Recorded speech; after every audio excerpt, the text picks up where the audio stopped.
everybody, as you can see, I have zero makeup on. I thought I could do my makeup on camera for you guys and show you some of the products that I have been loving for the past...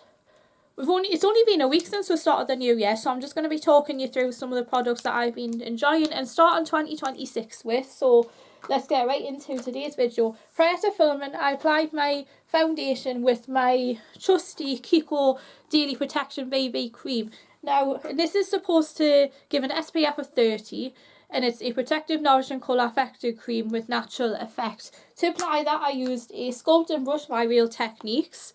And then what I'm going to do, using the same brush, I'm going to be applying my Rimmel Match Perfection Skin Tone Adapting Concealer. So what I'm going to do is I'm just going to dab a little bit under my eyes, and I'm going to put it on the corners of my nose.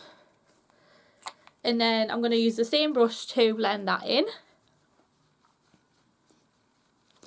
Yesterday when I applied my foundation, I actually used a makeup sponge to apply. So as you can slowly, I'll be able to give you a proper demonstration of what both of those will look like.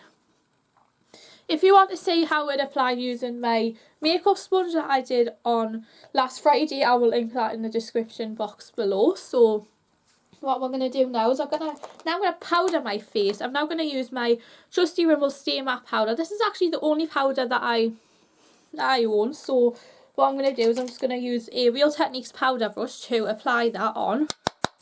And then I'm going to apply in any areas where I tend to get oily, which is mostly my T-zone. And then I'm going to use that to lock my concealer into place. Okay, now it's time to add a little bit of colour. So today I'm going to be using one that I have used a lot throughout 2025. And this is my NYX Buttermelt Bronzer. I absolutely love this stuff. It's really smells amazing. It kind of smells like chocolate. And then what I'm going to be doing, it's quite red toned as well. So what I'm going to do is I'm just going to use the tip of my Real Techniques. Actually, I might use a different brush to apply that. I might use my Real Techniques contour brush to apply that. So I'm just going to tap that on, and that way I can control how much is going on my face. It's quite red toned, so what I would say is when you're applying this, I'd maybe apply this with a light hand. Maybe I should use a mirror to do this. So I would recommend doing this in your viewfinder if I was a beginner, which this was something that I learned years ago. I'm trying not to look like that I've been on holiday for a week, but what I want to do is I want to kind of make myself a little bit more healthy, because I know in January a lot of makeup tends to go like quite pale in colour, but I kind of want to still add a little bit of that without it looking like I've been on holidays. So, and then it's like, because at Christmas time normally everybody overdoes it on the sparkle, and then come January, oh, that sun's going really right, it tends to like settle back down a bit, and then it goes back to a lot more of the neutrals. Okay, it is now time for the blusher, and this is a one that I've decided to come back to. I've not used this for quite some time. I've used this Rimmel Maxi Blush in the colour 006 Exposed. So what I'm going to do is I'm going to use my blush brush by Real Techniques to apply that. I absolutely love this colour because it gives a nice natural wash of pink. It's not too intense, and this is a one where if you're looking for a great powder blusher, this is a really good one. It's nice size as well, so you can dip a powder brush in it. If you're looking for another great alternative in powder blush, I would say the Golden Blush Pop by Bourjois is a good one, which recently came back. I think it was beginning of last year it came back, which I was really happy about, because I used to love their blushers. And then I used to love their Healthy Mix foundation. The only thing I wasn't keen on was their liquid lipsticks, but overall they are a brilliant makeup brand. And in the last 12 months I've been loving mainly cream blusher, but I thought this year would be a good year to return to powder blusher, because at least I'm giving some of my old favourites another shot. And the last thing I'm going to put on my face is a little bit of highlight. So what I'm going to do is I'm going to use my Ted Baker highlighter wand, I do have a 17 one, but I might use that in another video. And I brought you guys in because straight after this we are going to be moving on to my eye makeup. So I'm going to apply a little bit of this under my eyes just to highlight them. And then I'm going to use the rest of the one to apply a little bit to my cheekbones, on the button of my nose. And then I'm going to go back to my Real Techniques contour brush. And then I'm going to work this into my face.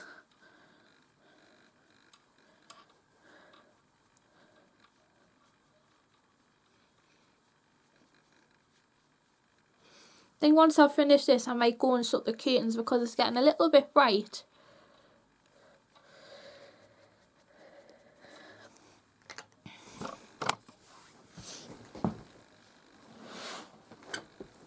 Okay, so I shut one of my curtains so at least you guys can see better. I know you guys can't hear me at the minute, but that might be a little bit better. So what I'm going to do is I'm just going to take a little bit more of my concealer. I'm going to apply it under one of my eyes because I've just noticed that looks like I've done one eye and it looks like I've not really done much with the other. So I'm just going to blend that in.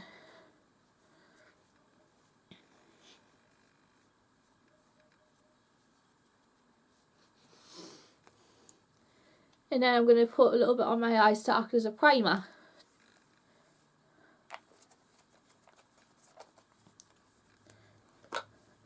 Okay, once I have rubbed that in with my finger, it's now time to move on to eyes.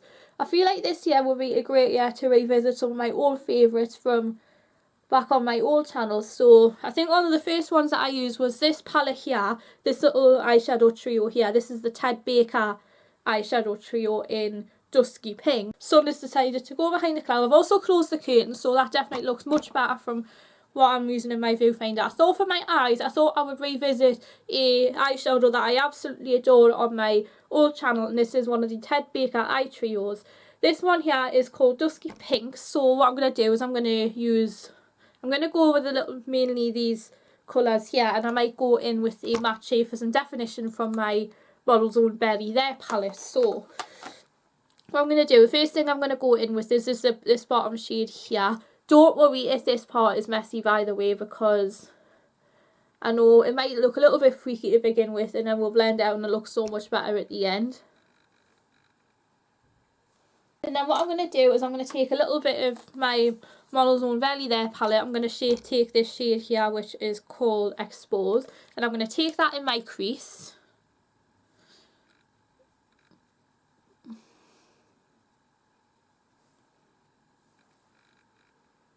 And I normally like to have a lighter colour in my corner, so I'm going to go back into my Ted Baker palette.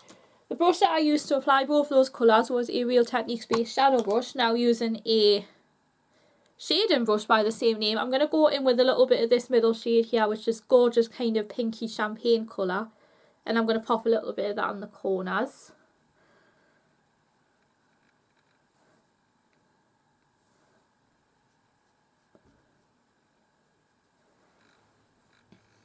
I'm also going to take a little bit of that shade Baked Yeso from my Model's Own palette just to apply on top of that.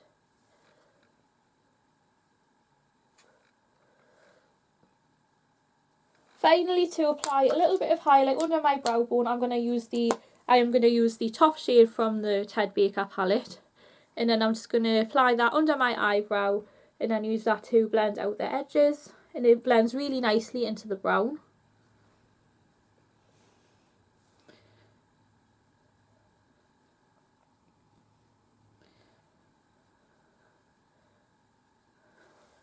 I'm not going to do any liquid liner with this one because I want to make this more of a neutral looking eye. So I'm just going to go straight in with my mascara, and you guys guessed it, this is the Rimmel Extra Super Lash. At Christmas time I have been really enjoying the 17 mascara, but I thought I will come back to this one because I just think it's an old friend that I can always rely on, and it is sensitive eye friendly as well. So if you guys are looking for a sensitive eye friendly mascara, this is a great one. $8.99, so great drugstore mascara. And the last thing I'm going to do now is my lips. So what I'm going to do is I'm going to go in with a lip liner and lip gloss combo. So the lip liner I'm going to be going in, and in the one I've been wearing for about a week, is the 17 Define lip liner. The colour I've got here is Rose Brown number 20. So I line my lips first.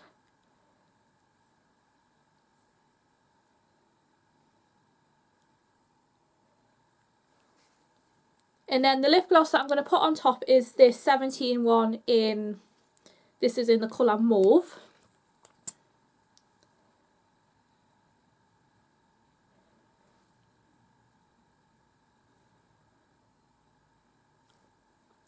And there you have it, guys, that is my finished makeup done.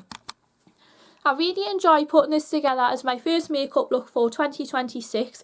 Let me know what makeup you would love me to do next, because I look forward to kind of building this journey on my channel, and I thought for my first eye makeup, my first everyday makeup look, I would definitely use products like this. All of them will be linked in the description box below, so if any of you enjoyed some of the products in my video and it may be a one that you want to recreate yourself, this is a great one to start off with. Some of the colours are really nice as well, so because a lot of these are quite luxury and neutral, I thought this would be a nice one to use as we head towards spring, because whenever I think of spring I always think of like pinks, coppers, and like your more neutral colours, because in spring I tend to not wear a lot of makeup, but I wanted to still make it look like I have made an effort. If you enjoyed today's video, please sure to smash the thumbs up button, hit the notification bell. Let's kickstart this beautiful journey together. So if you enjoyed this one, be sure to comment below, subscribe to my channel, and I'll see you all very soon for another video. Thanks for watching.